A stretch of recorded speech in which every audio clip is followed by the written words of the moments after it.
For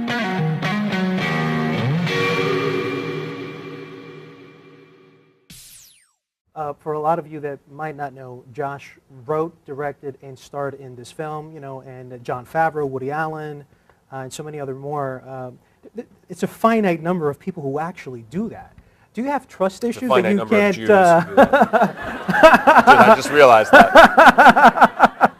Do you have trust issues that you can't trust anybody with your work? Like it has to be you? Are you a control freak? No, I mean, not really. I just, you know, once you start working in, it feels like the actor has more autonomy in the theater, and that's what I really came from. So no one's editing your performance, and you do it in one take every night, right. You know, and the audience is sitting where they're sitting, and they get what you're doing. And then when you're acting in film or on TV, you're really at the mercy of a lot of other forces that are, you know, hopefully picking your best takes, but they're telling their own story. They have their own agenda. And I didn't really understand all this until I got behind the camera and got into an editing room. But I just had stories I wanted to tell, and there were parts that, you know, Happy Thank You More Please I wrote initially as an actor to give myself a great role as an actor, and the directing thing came later. Then I just accidentally found that I loved it and wanted to do it. So this I wrote to direct. The first one I wrote to be in and wanted to write a great story, but yeah, to me it's like, it's the difference between playing in an orchestra and being the conductor. You know, I love being a part of an ensemble, but when you're playing, you're responsible for your part, and everyone else is responsible for their part, and then the conductor is the person who kind of is getting the full sound out, and I've enjoyed that. So when you look at what you're written, obviously the reaction of the audience, they laughed a lot, it was moving at certain moments. You look at that and you look at your acting, you look at directing, which one provides for you the most amount of joy? And how do you rank them, you know, amongst what you're best at? Well, you know, I feel it's almost like people are, you know, at least in interviews, like you have to decide.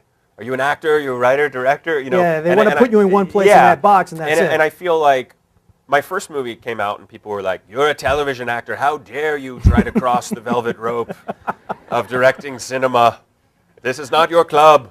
You know, and I got punched a little bit for that. And now, then I come out with this one, and they're like, "Honored filmmaker Josh Radnor." You know, it's like, you can't, you know, who knows?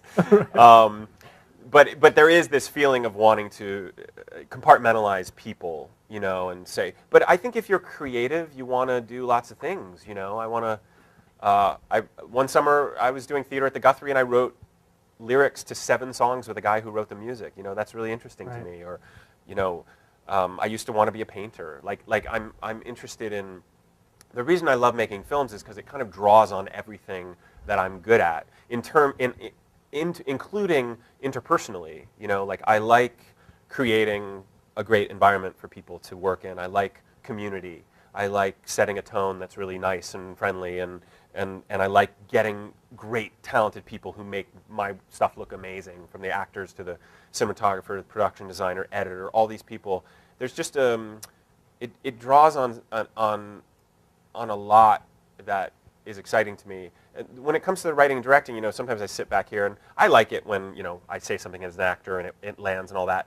But there's something particularly thrilling about the fact that I can feel the audience is with the story, and then I feel like, wow, I wrote this in a coffee shop largely. You know, I thought I dreamt up this world, and all these people helped me bring it to life, and now it's up there for people to watch. It's really thrilling. I really like the dialogue in the movie. The writing is, I can relate to it. And one of my favorite scenes, probably, I'm not sure about you guys, but is the classical music sequence, where she introduces, the character of Zibby introduces you to classical music. Yeah.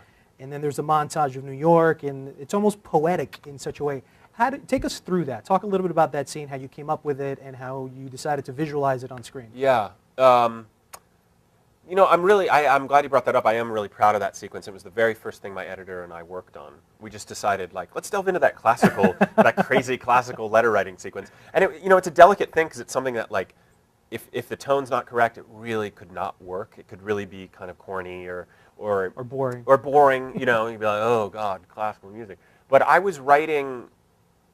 There's certain music that's really good to write to, and I find music with lyrics can be very distracting to write to, because it's, you know, someone's saying something into your ear, you know, that's not what you're writing. But classical music is a very wonderful accompaniment to writing, and I find it fires off certain neurons in my brain that are kind of pleasing and depending on the song, you know.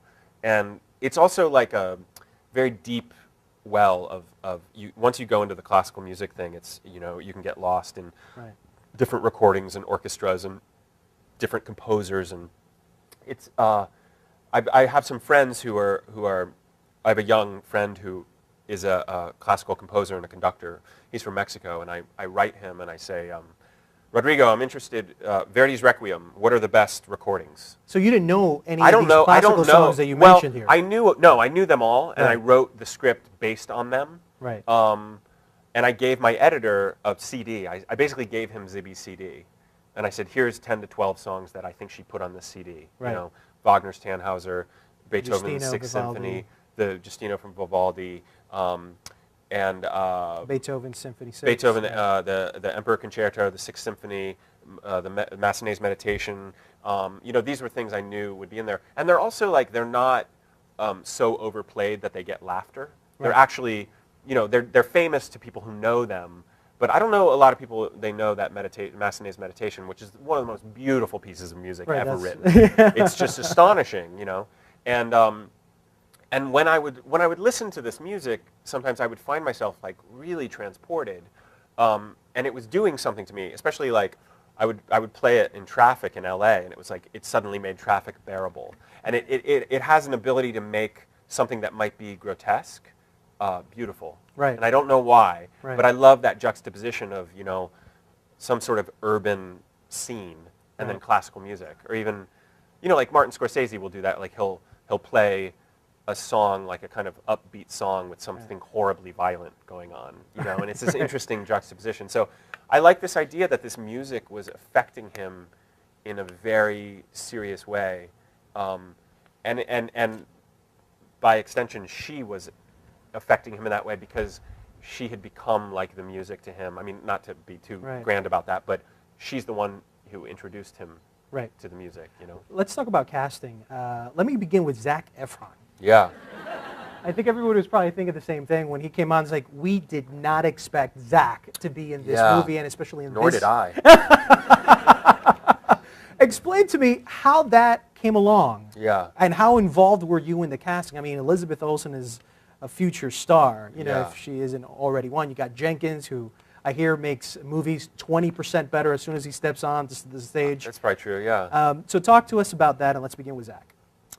Well, Zac, you know, I wrote the character of Nat as a kind of, like I said, he's kind of the antidote to this kind of life trapped in your head, and I knew that the pitfall to the Nat character would be someone who would play him ironically and kind of be like, "Hey man, I'm just a stoner. It's all cool," and I really didn't see the role that way. You know, it's very clear that he's just drinking water. You know, it's not laced with anything. He just, I mean, I get the feeling he's probably done like a lot of psychedelics and then decided, you know what, I'm done. I just need water, because he got somewhere, you know.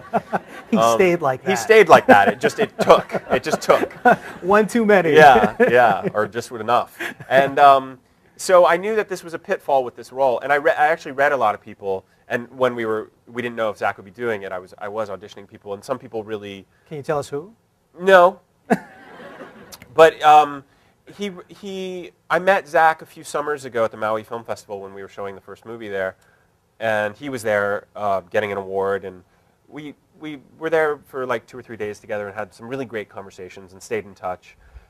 And I was really struck this one night. They interviewed him out at this big amphitheater where they show the movies, and he was there were these shrieking girls like the Beatles, you know, shrieking, and he was doing his best to kind of answer questions and there was something very sincere about him, and I was very touched by it. I thought, oh, the guy's like, he's trying to do his best, and these girls are screaming. Like, I can't imagine how horrible that would be.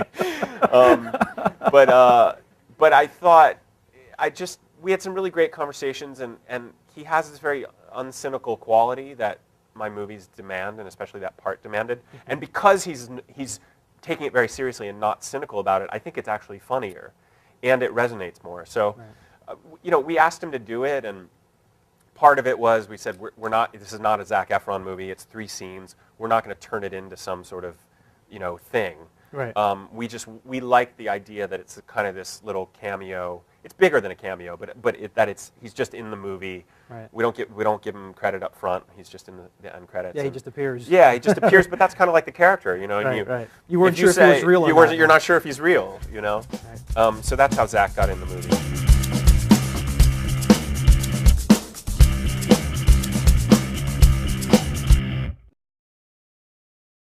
And the audience is sitting where they're sitting, and they get what you're doing. And then when you're acting in film or on TV, you're really at the mercy of a lot of other forces that are, hopefully picking your best takes, but they're telling their own story. Are you a control freak? No, I mean, not really. I just, once you start working in, it feels like the actor has more autonomy in the theater, and that's what I really came from. So no one's editing your performance, and you do it in one take every night. Right.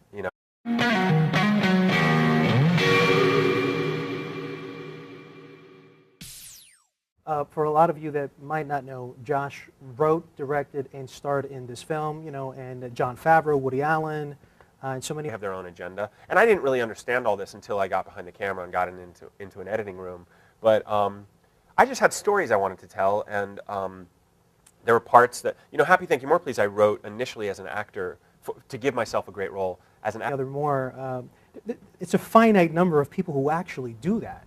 Do you have trust issues that you number can't? Of Jews who do that. I just realized that. Do you have trust issues that you can't trust anybody with your work? Like it has to be